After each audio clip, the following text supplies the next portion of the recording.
बिस्मिल्लाहिर्रहमानिर्रहीम। अस्सलाम वालेकुम स्टूडेंट्स। आज हमारे पास आता है प्रीएम्पशन एक्ट 1991 पंजाब का, जिसमें सबसे पहला क्वेश्चन हमारे पास आता है राइट ऑफ प्रीएम्पशन। आज इसमें देखेंगे किन किन पर्सन्स के पास ये राइट होता है, किन के पास नहीं होता, किस तरह से मिलता है, किस तरह से ये छीन जाता है, क्या फॉर्मेलिटीज़ वगैरह होती हैं। एक ओवरव्यू देखेंगे पूरे एक्ट का। तो सबसे पहले हम इंट्रोडक्शन की बात कर लेते हैं, जिसमें हम प्रीएम्पशन को देख लेते हैं कि प्रीएम्पशन होता क्या है। जैसे मैं मिसाल लूँ कि मैं जहाँ पे रह रहा हूँ यहाँ पर काफ़ी ज़्यादा और घर भी हैं, तो आपस में हम सारे जो है वो हमसाये हैं, एक मोहल्ला बन चुका है ये।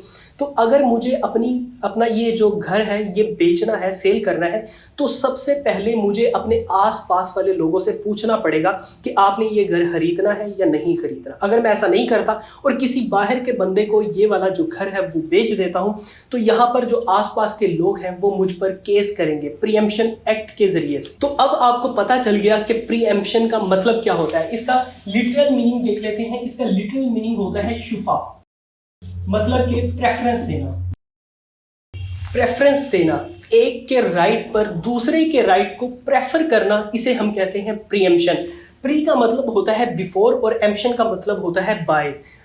मतलब बेचने से पहले या खरीदने से पहले जो प्रीएम्प्टर है उससे पूछना बहुत ज़रूरी है, ये उसका राइट होता है। उसके बाद हम मीनिंग की बात कर लेते हैं। मीनिंग हमने देख लिया, शुफा इसका मतलब होता है, जिसका मतलब होता है प्रेफर करना।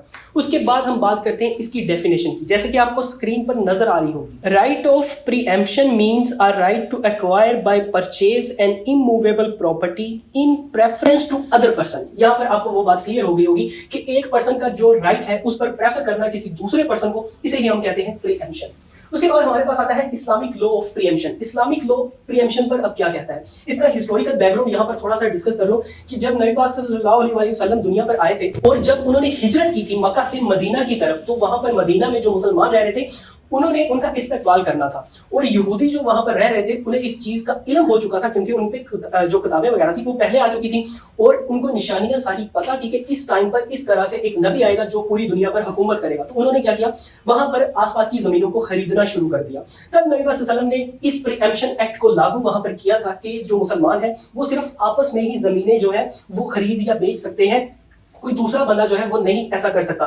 तो वहां पर ये लागू होता है। लेकिन अब चूंकि थोड़ी बहुत इसकी नफी भी होती है, क्योंकि मुसलमान जो आपस में ही है तो उनमें आपस में ही दरारें पड़ चुकी हैं कि वो एक दूसरे को बेचते नहीं, या जो स्ट्रेंजर हैं, इवन के सारे मुसलमान भाई भाई वो अलग बहस में चले जाएंगे। तो इसकी हिस्ट्री यहां से थी। लेकिन इसको ग्रीस में भी, रोमन्स में भी उससे पहले भी जाना जाता था, लेकिन उसका आइडिया हमें नहीं है क्योंकि वो माइक्रो हिस्ट्री में आ जाता है, तो इसका इल्म हमें इतना खासा नहीं है, लेकिन ये पहले से भी मौजूद था। तो इस्लामिक लॉ यहाँ पर ये कहता है कि इसमें दो फिरके बन चुके हैं। एक जो है वो सुन्नियों का है और दूसरा जो है वो शाफियों का है। सुन्नी ये कहते हैं कि ये जो प्रीएम्पशन का राइट है ये इनहेरिटेबल नहीं है, मतलब अगर एक बंदा है उसका राइट था वो मर गया तो अब वो वाला राइट बच्चों में ट्रांसफर नहीं होगा।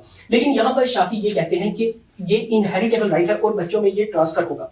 लेकिन हम जो पढ़ रहे हैं पंजाब का प्रीएम्पशन एक्ट 1991, इसमें वो ये बात करता है कि एक बंदा जो है उसने जब कोई भी उसका राइट था प्रीएम्पशन का, उसने वो क्लेम कर दिया, उसने ये बता दिया कि ये मेरा राइट है, और उसके बाद उसकी डेथ हो गई, तो वो वाला राइट जो है अब उसका इनहेरिटेबल है, उसके बच्चों को भी जाएगा और वो उसके बच्चे जो है वो ये वाला राइट हासिल करेंगे। तो यहाँ पर ये थोड़ा सा डिफरेंस था। उसके बाद हमारे पास आता है rights of preemption, features of rights of preemption. यहाँ पे कर लें features of rights of preemption. Rights of preemption के फीचर्स कौन कौन से हैं। यहाँ पर वो ये कहता है कि जो किसी के पास वीक राइट होता है, किसी के पास स्ट्रॉन्ग राइट होता है, जो प्रॉपर्टी लिंक्ड होती है उनके आपस में भी राइट्स होते हैं। जो दूर वाला बंदा है जैसे शाफी खलीद है, ये तीन काइंड्स आती हैं, ये आगे हम बात करते हैं। तो वो वाले बंदे का भी राइट है लेकिन उसका फिर कम राइट है जो शरीक है उससे। तो इस तरह से कुछ यहाँ पर ओवरव्यू, मैंने बस ओवरव्यू देना था, मैंने डिटेल में बात नहीं करनी थी। तो इस तरह से ये भी कुछ फीचर्स हैं राइट्स के। उसके बाद हमारे पास आता है पर्पसेस ऑफ प्रीएम्पशन। अब यहाँ पर मेन जो बात है वो ये आती है कि प्रीएम्पशन का पर्पस क्या है, क्या वजह है इसकी आने की। तो सबसे पहले यहाँ पर आता है प्रेजर्वेशन ऑफ वैल्यूज। जो इलाके की वैल्यूज होती हैं वो चेंज ना हो, उनमें कोई तब्दीली ना आए। जैसे मिसाल के तौर पर मैं इस मोहल्ले में रह रहा हूँ, अब यहाँ पर कोई फॉरेनर आएगा तो वो अपनी वैल्यूज को जब यूज करेगा, उनका कल्चर जो अलग होगा तो हमें थोड़ी सी दुश्वारी होगी, थोड़ी तंगी होगी। तो इससे बचने के लिए भी प्रीएम्पशन एक्ट जो है वो जरूरी है। उसके बाद है मेंटेनेंस ऑफ सोसाइटी। सोसाइटी को मेंटेन रखने के लिए भी इस एक्ट की जरूरत पड़ती है, जैसे कि सारे स्टैंडर्ड वैल्यूज सब कुछ जो है वो एक सीक्वेंस में यहाँ पे मौजूद है। जब कोई और बंदा आएगा तो ये भी खराब हो जाएंगे। तो इस तरह से ये भी एक वजह दी हुई है। प्रोटेक्शन ऑफ प्राइवेसी, जहां पर मैं रह रहा हूँ यहाँ आसपास सारे जानने वाले हैं तो प्राइवेसी मतलब महफूज है, लेकिन जो कोई नया बंदा आएगा तो वो प्राइवेसी थोड़ी सी डिस्टर्ब हो जाएगी। तो इस वजह से ये भी है। इंटीग्रिटी ऑफ विलेजेस, यहाँ पर विलेजेस की बात की गई है कि जैसे विलेजेस में इंटीग्रिटी होती है, सालमियत होती है, तो उसको भी नुकसान पहुंच सकता है अगर कोई स्ट्रेंजर आ जाए। और इसका क्या अगला पर्पस है? डिस्करेजमेंट ऑफ स्ट्रेंजर्स, जो स्ट्रेंजर्स होते हैं उनको डिस्करेज करता है। जबकि प्रीएम्पशन का राइट ही दे दिया तो डिस्करेजमेंट तो होगी, ऑब्वियसली उन्हें नहीं मिलेगी। रिस्पेक्ट ऑफ नेबरहुड, जो नेबरहुड है, जो हमसाए वगैरह है, उनमें रिस्पेक्ट का जो एलिमेंट है वो बढ़ता है। उसके बाद अगला पॉइंट हमारे पास आता है काइंड्स ऑफ प्रीएम्प्टर। कौन कौन सी काइंड्स हैं इसमें, कितने पर्सन्स हैं जो अपना जो राइट है प्रीएम्पशन का वो ले सकते हैं, हासिल कर सकते हैं। इसमें है सबसे पहले शाफी शरीक है, फिर शाफे खलीत है, फिर शाफे जार है। अब ये क्या है, ये इन्हें हम डिटेल में नेक्स्ट वीडियो में पढ़ेंगे। एक ये चीज और ये एक यहाँ पर एक आएगी डिमांड्स वाला, ये दोनों हम नेक्स्ट वीडियो में पढ़ेंगे। तो ये जो तीन बंदे हैं ये अपना जो राइट है वो ले सकते हैं, हासिल कर सकते हैं। उसके बाद व्हेन दिस राइट अराइज, ये राइट अराइज कब होगा? तो प्रीएम्पशन का जो सेक्शन 2 है, सेक्शन 2 उसमें इसकी डेफिनेशन की बात की गई है।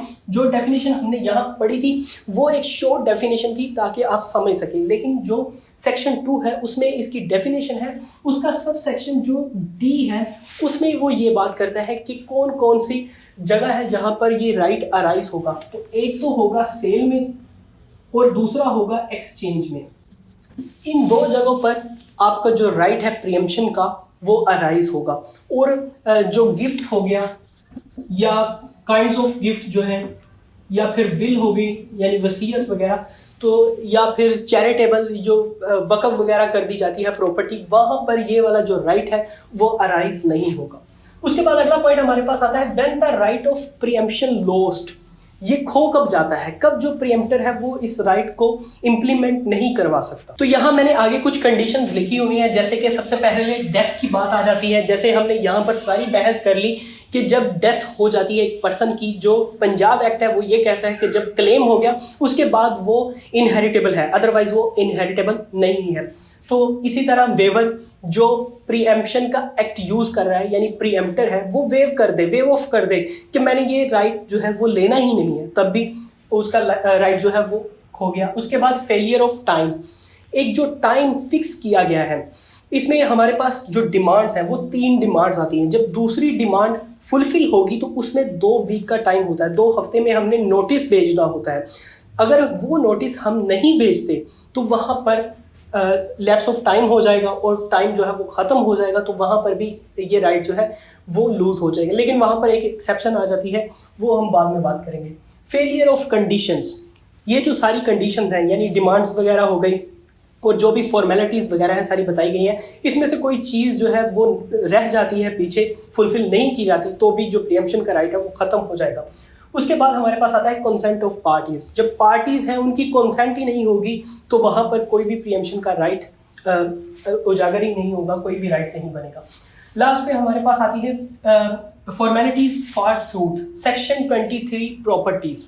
यहाँ पर वो कहता है कि फॉर्मेलिटीज कौन कौन सी हैं, इसमें ये फॉर्मेलिटीज जो है वो पूरी करनी पड़ेंगी, तब ही जो प्रीएम्पशन का राइट है वो अराइज होगा, वो उस पर्सन को मिलेगा। सबसे पहला सेक्शन 23 है प्रॉपर्टीज का। इसमें वो 2 बातें करता है, जब सेल होगी या एक्सचेंज होगी, जैसे हम पहले भी बताया मैंने, सेल होगी या एक्सचेंज होगी तब जो प्रीएम्पशन का राइट है वो अराइज होगा। अदरवाइज वक़्फ़ होगी यानी किसी चैरिटेबल को चली गई, किसी चैरिटी में चली गई, या किसी रिलीजियस पर्पस के लिए चली गई, मस्जिद वगैरह बनाने के लिए चली गई, या फिर पब्लिक यूज़ के लिए चलेगी, तो फिर वो जो राइट है वो लागू नहीं होगा। इवन कि यहाँ पर दूसरी कंडीशन ये बताई गई है कि जब प्रोविंशियल या फेडरल गवर्नमेंट जो है वो प्रॉपर्टी को अपने कब्जे में ले लेती है किसी भी तरह के यूज़ के लिए, तब भी ये वाला राइट जो है वो अराइज नहीं होगा। उसके बाद हमारे पास आता है सेक्शन 24 डिपॉजिट सेल प्राइस। जब एक जो प्रीएम्प्टर है वो केस फाइल करता है, एक सूट करता है, उसके बाद उसको उस जो भी प्रॉपर्टी है उसका तीसरा हिस्सा 1/3 तीसरा हिस्सा कोर्ट में सबमिट करवाना होता है इस चीज़ को श्योर करने के लिए कि वाकई वो रजामंद है इस प्रॉपर्टी को खरीदने के लिए। क्योंकि कोई मेरे जैसा बंदा एवं ही जाके केस कर दे कि भाई ये तो प्लाट मैंने खरीदना था और उनकी जो भी डील वगैरह है उसमें किसी तरह का भी उन्हें कोई नुकसान हो जाए, तो इससे बचने के लिए तीसरा हिस्सा उस प्रॉपर्टी का जो है उसके लिए जितने भी पैसे बनते हैं वो पहले से कोर्ट में पे करने पड़ेंगे।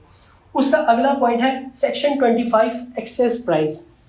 अब 1/3 से जो ज़्यादा प्राइस पे कर देते हैं।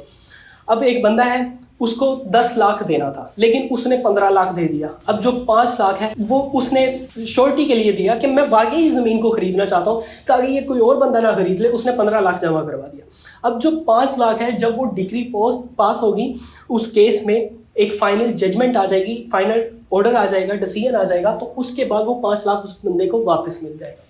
उसके बाद सेक्शन 26 कहता है डिपॉजिट नोट अटैच्ड। इसमें यह है कि अब जो भी 5 लाख रुपए एक्स्ट्रा दिया था या 10 लाख रुपए इसके लिए दिया था कि ये प्रॉपर्टी का तीसरा हिस्सा है, अगर वो पर्सन जिसने ये पे किया है उसका कोई क्रिमिनल रिकॉर्ड है, किसी सिविल में उसका केस चल रहा है या क्रिमिनल केस कोई उस पर चल रहा है या किसी तरह का भी और केस है जिसमें उसने पैसे पे करने हैं, तो वहाँ पर ये जो पैसा है वो अटैच नहीं होगा, ये पैसा वैसे ही बिल्कुल सेफ रहेगा। तो ये थी आज की वीडियो। उम्मीद करता हूँ आपको प्रीएम्पशन एक्ट की एक ओवरव्यू की समझ आ गई होगी। अगर वीडियो अच्छी लगी हो तो वीडियो को लाइक करें और इस चैनल को फॉलो करना ना भूलिएगा। खुदा हाफिज़।